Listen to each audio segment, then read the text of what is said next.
बिस्मिल्लाहिर्रहमानिर्रहीम। अस्सलाम वालेकुम स्टूडेंट्स, उम्मीद आप सब खैरियत से होंगे। International business chapter number 8, understanding emerging markets. इस चैप्टर में हम जो है डिफरेंट कॉन्सेप्ट्स को स्टडी करेंगे।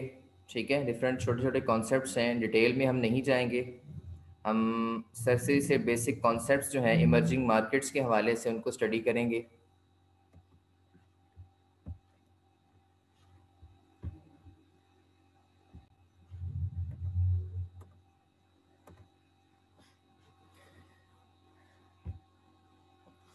यहाँ पे आप देख सकते हैं डिफरेंट कॉन्सेप्ट्स आपको नज़र आ रहे हैं एडवांस इकोनॉमीज़ के हवाले से, डेवलपिंग इकोनॉमीज़ के हवाले से और इमर्जिंग मार्केट्स के हवाले से। ठीक है, तो वन बाय वन हम इसको डिस्कस करते हैं कि एडवांस इकोनॉमीज़ क्या होती हैं, डेवलपिंग इकोनॉमीज़ क्या होती हैं और इमर्जिंग मार्केट्स हम किन्हें कहते हैं।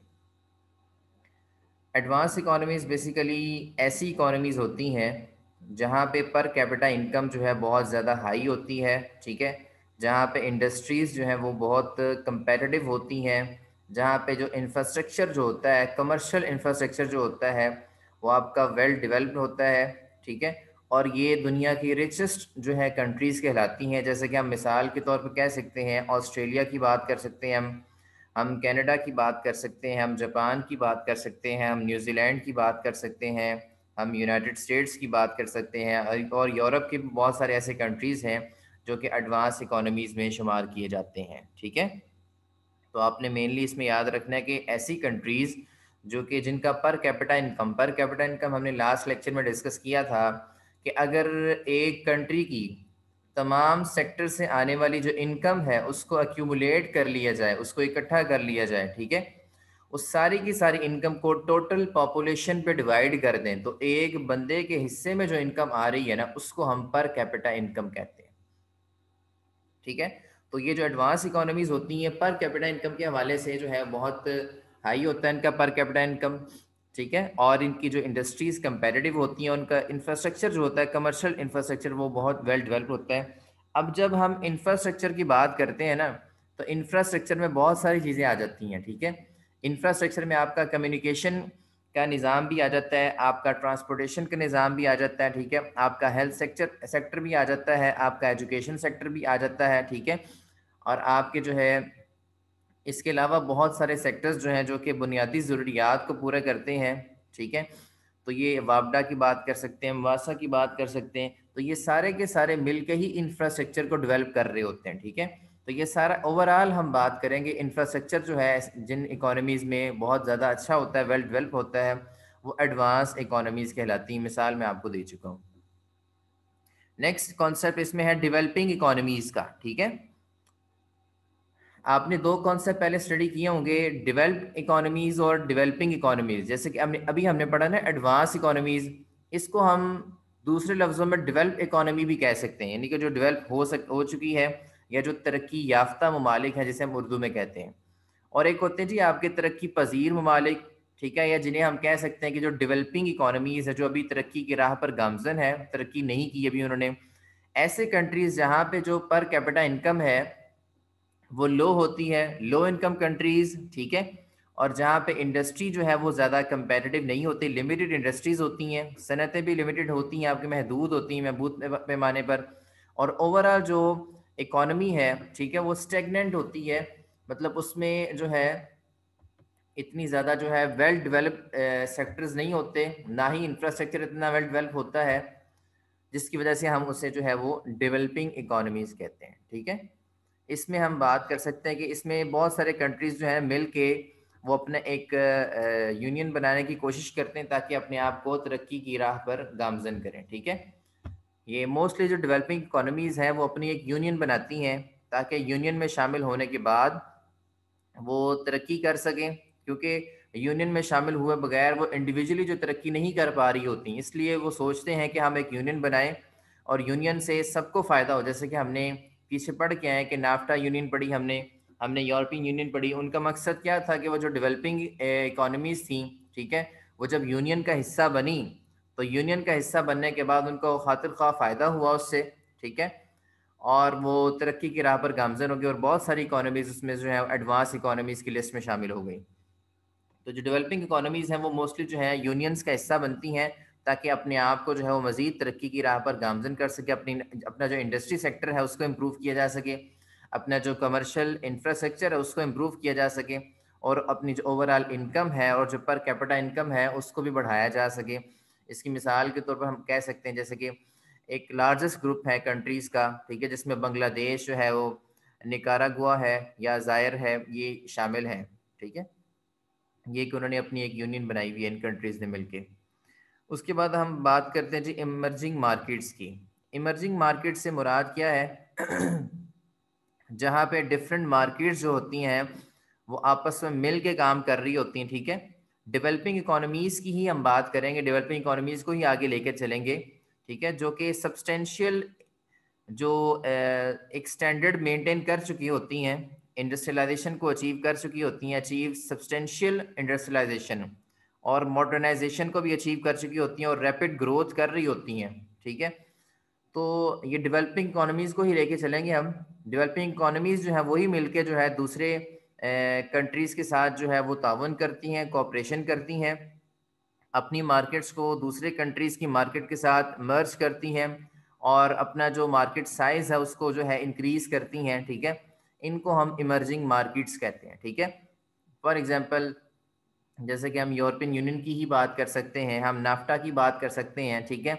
इनमें मुख्तलिफ ममालिक में जो मार्केट्स थी, ठीक है, उन्होंने दूसरे ममालिक के साथ जो है वो अपनी मार्केट्स को मर्ज किया, ठीक है, और अपनी जो मार्केट साइज़ का जो दायरा कार है, मार्केट साइज़ जो उसको वसी करने की कोशिश की, ठीक है। इनको हम इमर्जिंग मार्केट्स कहेंगे, जहाँ पे एक कंट्री की जो मार्केट्स हैं दूसरी कंट्री की मार्केट्स के साथ मिल जाएं, कॉपरेशन के साथ काम करें, इस तरह से दोनों को ही फ़ायदा होगा, ठीक है। यहाँ पढ़ते जी कहता है सिंस 1980 की बात करता है, also called emerging markets economy, they are formed developing economies that have achieved considerable industrialization, modernization and rapid growth economic since 1980s. 1980s के बाद जो है वो इमर्जिंग मार्केट्स जो है वो बड़ी तेज़ी के साथ ग्रो कर रही हैं, ठीक है। जिन्होंने 1980 से पहले जो है मतलब अपनी मार्केट्स को मर्ज कर लिया था दूसरे कंट्रीज़ के साथ, और वो अब 1980 के बाद बहुत तेज़ी से ग्रो कर रही हैं। वहाँ पे जो है वो इंडस्ट्रियलाइजेशन यानी कि इंडस्ट्री सेक्टर भी इम्प्रूव हो रहा है, वहाँ पे मॉडर्नाइजेशन भी आ रही है, रैपिड इकोनॉमिक ग्रोथ भी हो रही है।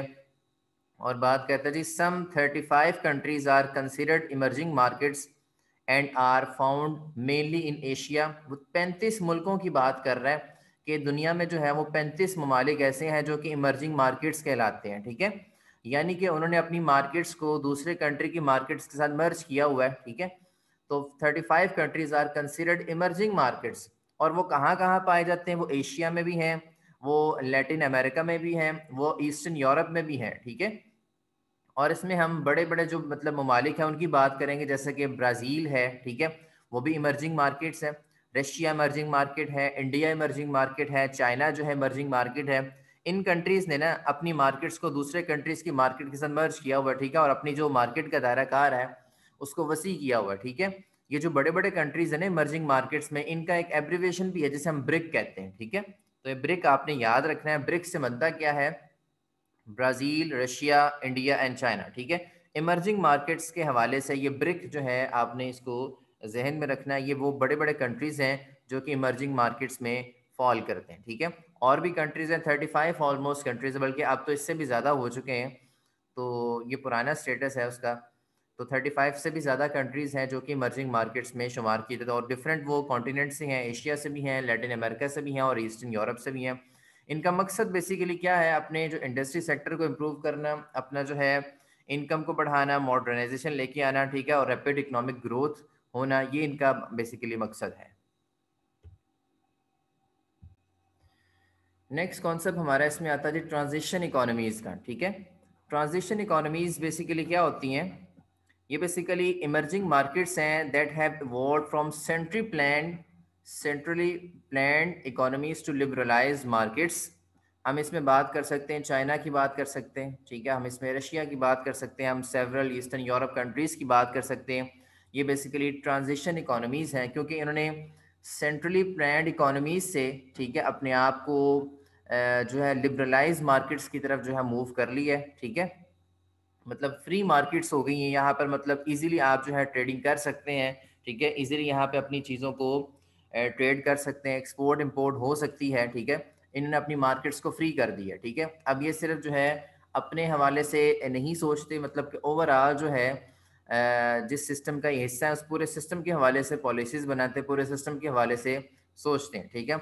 यहाँ पे जो मार्केट्स हैं वो लिबरलाइज मार्केट्स हैं, फ्री मार्केट्स हैं, ईजिली यहाँ पे ट्रेडिंग की जा सकती है। मतलब आप जो है इनकी इकोनॉमी का हिस्सा बन सकते हैं। यहाँ पे जो आप इन इन कंट्रीज़ में जाके अपना बिजनेस जो है वो स्टार्ट कर सकते हैं। और इन ये जिन यूनियंस का हिस्सा है उन यूनियंस में आप भी शामिल हो सकते हैं, और उन यूनियन से आप भी फ़ायदा उठा सकते हैं। जैसे कि हमने कल बात की थी कि अगर आप जो है, अगर पाकिस्तान जो है यूरोपियन यूनियन की किसी कंट्री में जाके इन्वेस्टमेंट करता है, वहाँ पे अपनी को फैक्ट्री या को सेटअप लगाता है, स्टार्टअप करता है, तो अब जो है, अब यूरोपियन यूनियन की किसी कंट्री में आपने इन्वेस्टमेंट की, तो जो यूरोपियन यूनियन में कंट्रीज जो वो फ़ायदा उठा रहे हैं, अब वो फ़ायदा आप भी उठाएंगे, क्योंकि आप भी किसी न किसी तरीके से उस यूनियन में शामिल हो गए, क्योंकि आपने उसी यूनियन के किसी कंट्री में इन्वेस्टमेंट की है, ठीक है। और जो उस यूनियन के कंट्रीज़ को फ़ायदा हो रहा था, अब वो आपको भी फ़ायदा होना शुरू हो जाएगा। आपके लिए भी अब मार्केट वैसी हो गई है। आप भी अब चाहेंगे तो यूरोप के किसी भी कंट्री में, यूरोपियन यूनियन के किसी भी कंट्री में इजीली जो है आप एक्सपोर्ट कर सकते हैं और अपनी चीज़ों को सेल करके अपनी जो है रेवेन्यूज़ को बढ़ा सकते हैं। हालांकि आप एक पाकिस्तानी हैं, लेकिन आपने चूँकि यूरोपियन यूनियन के किसी कंट्री के अंदर इन्वेस्टमेंट की, वहाँ पे अपना प्लांट लगाया, ठीक है, जिसकी वजह से आप यूरोपियन यूनियन के जितने फ़ायदे हैं, आप वहाँ बैठ के उस कंट्री में यूरोपियन यूनियन से फ़ायदा उठा सकते हैं। उसकी जितनी फैसिलिटीज़ हैं, उसके जितने सपोर्ट प्रोग्राम्स हैं, उनसे आप फ़ायदा उठा सकते हैं। उसके बाद नेक्स्ट कॉन्सेप्ट है जी प्राइवेटाइजेशन का।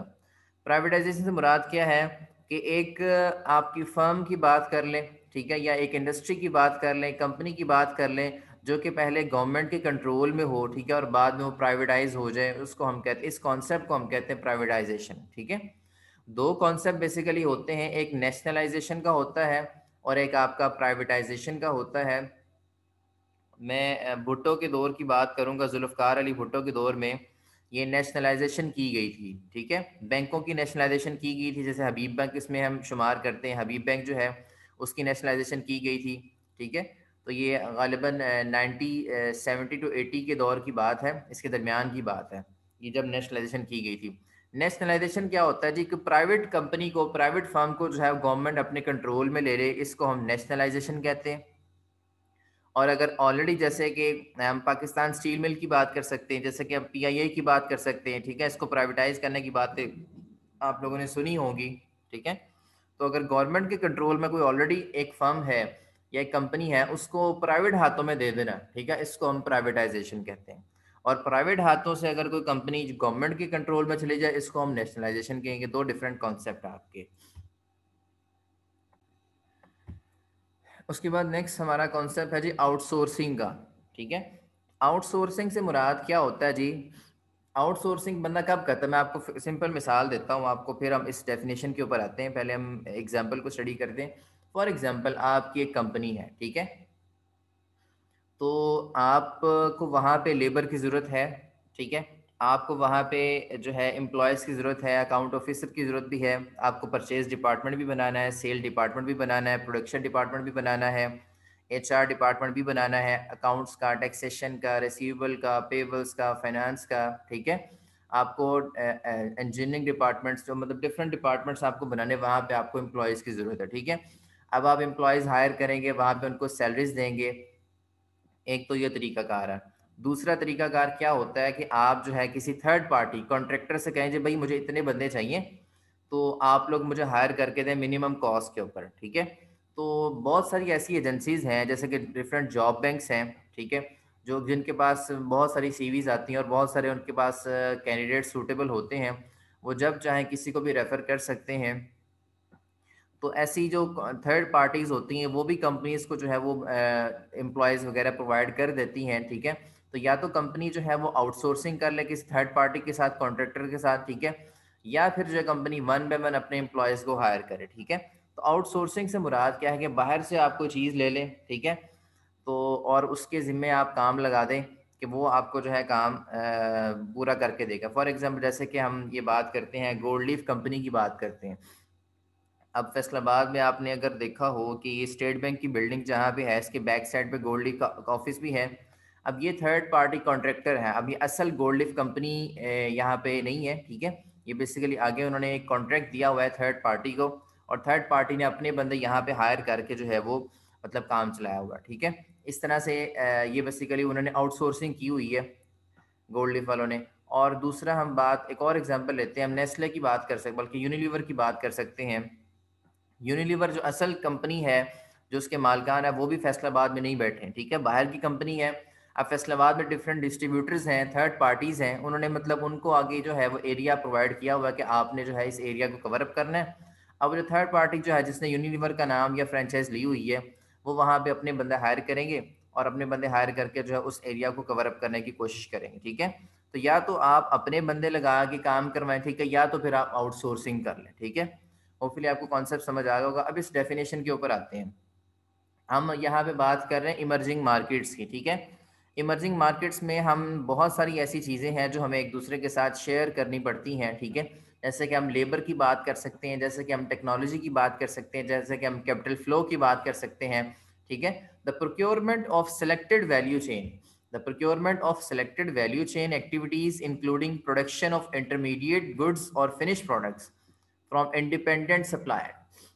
आप इंडिपेंडेंट सप्लायर से जो है डिफरेंट चीज़ें ले सकते हैं। आउटसोर्सिंग की मुराद यही है ना कि आप किसी बाहर के बंदे से जो है के ज़िम्मे लगा दें अपना काम, ठीक है, या किसी बाहर के बंदे से कुछ सर्विस लें जो कि इंडिपेंडेंट सप्लायर हो आपका, ठीक है। इंडिपेंडेंट सप्लायर से आप जो है प्रोडक्ट्स वगैरह ले सकते हैं, ठीक है, आप गुड्स वगैरह ले सकते हैं, ठीक है। तो ये उसके साथ आप डीलिंग कर सकते हैं, एग्रीमेंट कर सकते हैं, ठीक है। तो बाहर किसी बंदे से सर्विसेज लेना, ठीक है, किसी भी चीज़ के हवाले से, चाहे आप लेबर के बारे में बात करें, चाहे आप जो है गुड्स फिनिश गुड्स की बात कर रहे हैं, या कब किसी और टेक्नोलॉजी की बात कर रहे हैं, या कैपिटल फ्लो की बात कर रहे हैं, ठीक है। तो किसी भी हवाले से आउटसोर्सिंग की जा सकती है। जो ग्लोबल सोर्सिंग है ये भी इसी का कॉन्सेप्ट है, ठीक है, इसी को आगे लेके चलेंगे। ये भी बेसिकली प्रोक्योरमेंट ऑफ प्रोडक्ट्स और services from independent suppliers. Independent supplier से आपने जो है वो प्रोडक्ट्स और सर्विसेज जो है वो उनकी आपने डीलिंग करनी है, एग्रीमेंट करना है, ठीक है। और company on subsidies located abroad for consumption in the home country और अ थर्ड कंट्री। या फिर या तो आप जो है इंडिपेंडेंट सप्लायर से जो है प्रोडक्ट सर्विसेज ले लें, ठीक है। या फिर आप क्या करेंगे, आपकी जो कंपनी ऑन सब्सिडरी, ठीक है, जैसे कि फॉर एग्जांपल पाकिस्तान में अगर एक कंपनी है, जैसे कि हम बात कर सकते हैं कोई ऐसी कंपनी की बात करें जो कि इंटरनेशनल कंपनी है, जैसे कि हम हबीब बैंक की बात कर लें, ठीक है। हबीब बैंक जो है उसके जो है पाकिस्तान से बाहर भी उसकी ब्रांचेस हैं, ठीक है। या कोई कोई और मतलब कंपनी की बात कर ले जैसे पाकिस्तान से बाहर भी जो है उसके ऑफिसेज हैं जो इंटरनेशनल कंपनी है। या तो आप अपनी कंपनी बाहर बना लें, ठीक है, और बाहर बना के वहाँ से आप जो है चीज़ें वगैरह मंगवा लें, वहाँ से आप प्रोडक्ट सर्विसेज ले लें, ठीक है। या फिर आपका दूसरा तरीका क्या है कि बाहर ही कोई इंडिपेंडेंट सप्लायर है उससे आप चीज़ें ले लें। मिसाल के तौर पर, या तो अगर जैसे कि आजकल बहुत सारे लोग चाइना से चीज़ें मंगवा रहे हैं, ठीक है, तो या तो आप चाइना से डायरेक्ट किसी इंडिपेंडेंट सप्लायर से चीज़ें मंगवा लें और यहाँ पे सेल करनी शुरू कर दें। तो दूसरा तरीका क्या है कि आप चाइना में जाके अपनी ही कंपनी खोल लें, चाइना में जाके अपने ही प्लांट लगा लें, अपनी ही फैक्ट्री लगा लें, और फिर वहाँ से जो है आप वो प्रोडक्ट्स एंड सर्विसेज बना के वो जो चीज़ें हैं पाकिस्तान में लेके आए। अब वहाँ बनाने का मकसद क्या है कि वहाँ पे लेबर जो है आपको सस्ती पड़ेगी, ठीक है। जैसा कि अगर हम लेबर की बात करते हैं ना, तो सबसे चीपेस्ट लेबर जो है वो कहाँ पे है, बांग्लादेश में, ठीक है। बहुत सारी पाकिस्तान की जो फर्म्स हैं, जैसे कि हम इंटरलूप की बात कर सकते हैं, जो सॉक्स वगैरह बनाते हैं, यहाँ पर फैसलाबाद में बहुत बड़ा यूनिट है उसका, खुलने वाली साइड पे। तो इंटरलूप जो है उसने अपने काफ़ी ज़्यादा बिजनेस जो है वो बांग्लादेश में शिफ्ट कर लिया है, क्योंकि पाकिस्तान में लेबर जो है वो ज़्यादा है, और बांग्लादेश की अगर हम बात करें तो बांग्लादेश में जो लेबर है वो सस्ती है, चीप लेबर है। इस वजह से उन्होंने इंटरलूप उन्होंने अपने सेटअप जो है बांग्लादेश में भी लगाए हैं, ठीक है, ताकि वहाँ पे सस्ती चीज़ बना के वहाँ से प्रोडक्ट सर्विसेज हासिल की जा सकें, ठीक है। तो दो ही सोर्सिंग आउटसोर्सिंग करने के हवाले से या ग्लोबल सोर्सिंग के हवाले से आपके पास दो तीन तरीके हैं। या तो आप किसी इंडिपेंडेंट सप्लायर से वहाँ रब्ता करें और उससे आप चीज़ें मंगवाएं, ठीक है। या फिर आप खुद अपनी कंपनी जो है वहाँ पे लोकेट कर खुद अपनी कंपनी का सेटअप वहाँ पे बनाएं, ठीक है, अपनी कंपनी की कुछ सब्सिडरी वहाँ बनाएं। तो उस सब्सिडरी से जो है वो चीज़ें वगैरह बनवा के, ठीक है, आप जो है उससे चीज़ें मंगवाएं और यहाँ पे आके सेल करें। अब सब्सिडरी का कॉन्सेप्ट भी आपको पता होगा कि सब्सिडी बेसिकली ऐसी कंपनी होती है जिसके आपने, अगर फॉर एग्जांपल दो कंपनीज है ना, एक कंपनी ए है और एक कंपनी बी है, ठीक है। अगर कंपनी ए ने कंपनी बी के जो है 50% से ज़्यादा शेयर्स खरीदे हुए हैं, ठीक है, तो कंपनी बी जो है वो कंपनी ए की सब्सिडरी बन जाएगी, ठीक है। और कंपनी ए कंपनी बी की होल्डिंग कंपनी या पेरेंट कंपनी बन जाएगी, ठीक है। दोबारा से मैं बताता हूँ कि पेरेंट और सब्सिडरी का कॉन्सेप्ट क्या है, कि पेरेंट कंपनी वो है जो कि किसी दूसरी कंपनी के शेयर्स को खरीदती है, ठीक है। अगर आप किसी कंपनी के 50% से ज़्यादा शेयर्स को खरीद लेंगे तो वो कंपनी आपके लिए सब्सिडरी हो जाएगी और आप वाली जो कंपनी उस कंपनी की पेरेंट बन जाएगी, ठीक है। जिसने खरीदा हुआ है वो पेरेंट बन जाएगी और जिसको खरीदा गया है वो सब्सिडरी बन जाएगी, ठीक है। तो इस तरह से कंपनीज अपनी सब्सिडरीज बना सकती हैं बाहर, और वहाँ पे उनसे मतलब काम करवा के जो है अब वो चीज़ें जो उनको चाहिए होती हैं प्रोडक्ट्स एंड सर्विसेज उनको हासिल कर सकती हैं, या फिर जो है वो किसी इंडिपेंडेंट सप्लायर से रब्ता करें और जो है अपनी डिमांड को पूरा करें, ठीक है।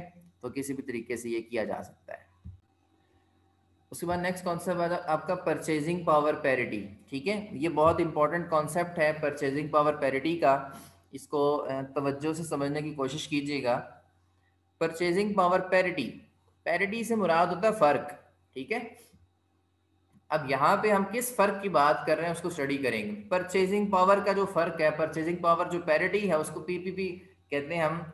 और ये बेसिकली फॉर एग्जांपल मैं आपको मिसाल देना चाहूँगा कि अगर हम बात करते हैं पेप्सी के टिन की बात कर लेते हैं, ठीक है। कोको कोला या पेप्सी का जो टिन है, ठीक है, वो ऑलमोस्ट यहाँ पे मेरे ख्याल में 60 रुपीज़ का मिलता है, 50-60 का एक टिन मिलता है, ठीक है। अब पाकिस्तान के जो है 50 से 60 रुपए लग रहे हैं उस टिन को खरीदने के लिए। तो अगर हम किसी दूसरे कंट्री में जाते हैं, फॉर एग्जांपल अगर हम सऊदी अरब में चले जाते हैं, तो क्या वहाँ भी हमें 50-60 रुपए का ही मिल रहा है? अब हमें कैसे पता लगेगा 50-60 रुपए का मिल, वहाँ पे बेसिकली इसका रेट जो है 3 रियाल है, ठीक है। 3 रियाल रेट है, और अभी जो है मुझे जो लेटेस्ट पता है यही रेट है ये 10 का। अब 3 रियाल को अगर हम रुपीज़ में कन्वर्ट करें तो रियाल इस टाइम मेरे ख्याल में चल रहा है कोई ऑलमोस्ट ऑलमोस्ट 38 या 40 के राउंड अबाउट चल रहा है रियाल, ठीक है।